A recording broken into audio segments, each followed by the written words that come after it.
You've seen it. How does it compare to the rest of the franchise? It's a different slice of Star Wars, John. This is embracing the dark side, hence my wardrobe. Not so much in terms of the dark side of the Force, but more of a somber style of storytelling. Compared to last year's Force Awakens, this is totally different. Set after Revenge of the Sith, but before 1977's A New Hope, we see the rise of the Empire, this massive new weapon being built, a young girl, Jyn, who's seen her father led away to work on the so-called Death Star. There she is, Felicity Jones. 16 years later, she's on the run, she's an adult, she's a criminal, but then she's freed by the rebels who want to use her to find out what's happening with that giant globe of death orbiting up there, because the daughter of an engineer might be pretty useful. Now, at first, she seems pretty apathetic. She says she's more focused on survival than politics. I mean, politics is a luxury in this kind of universe, but she joins the team. And let me show you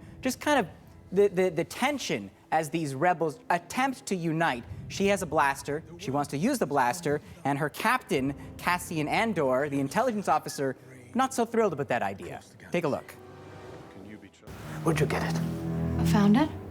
I find that answer vague and unconvincing. Trust goes both ways. You're letting her keep it?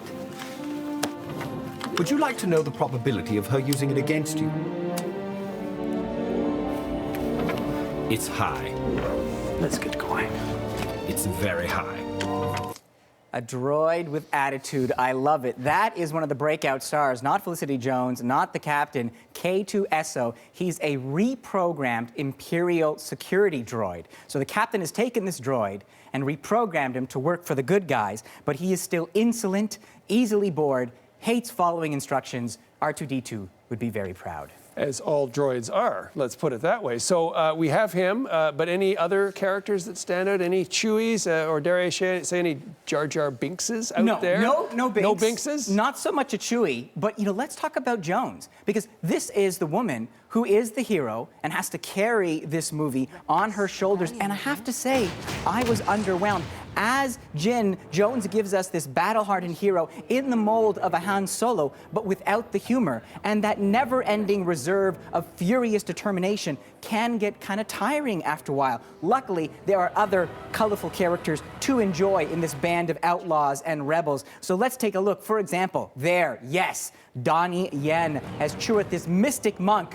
He's blind, but with that staff, he took out a squadron of stormtroopers, and there, always at his back, Baze Malbus, Zhang Wen, this gunner who they kind of work together as a pair. Now, of course, there's Wiz Ahmed. It's a great kind of collection and a multicultural collection of heroes. Yes, that's Forrest Whitaker, but the heroes are only as good as the villain. So let's get to the big baddie. There he is, Ben Mendelsohn. He has been so good on TV series and movies, but the way he slipped, look at that glare. That glare is really all, you don't need my words. You just look at that face. He is simmering, he is vain, he is full of ego and ambition as Commander Krennic. He's the guy building the Death Star, and he is not going to let it up. Now, in the end, this movie's greatest strength is also its weakness, in that, we don't have a Luke, we don't have a Chewie, so we don't have that familiarity, we don't have that laser blast of nostalgia to give us the warm fuzzies, but that also gives this movie a new kind of freedom to tell its own story. And you look at the footage, you look at the palm trees. Interesting, the director Gareth Edwards,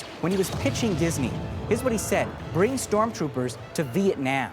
So this is a movie about combat. This is a movie about the casualties of war. And we've never quite seen a film like this, where you look at those gun battles on the street, that could be Iraq, that could be Syria. So there is a resonance, there is a relevance to this that I think overcomes some of the weaknesses. 4 stars. 4 stars. And you say this with a franchise that is close to your heart. You're going to show people? Yes. I was going to say, I would compare this to one of my, this is still the all-time best. In case you're wondering with your friends, what is the best Star Wars film? This is and I wore this today because it's relevant in that had the darkness, but it also had those memorable lines. This doesn't have as many quotable moments, but I appreciate the serious tone. Now that's called full disclosure. Thanks, Eli.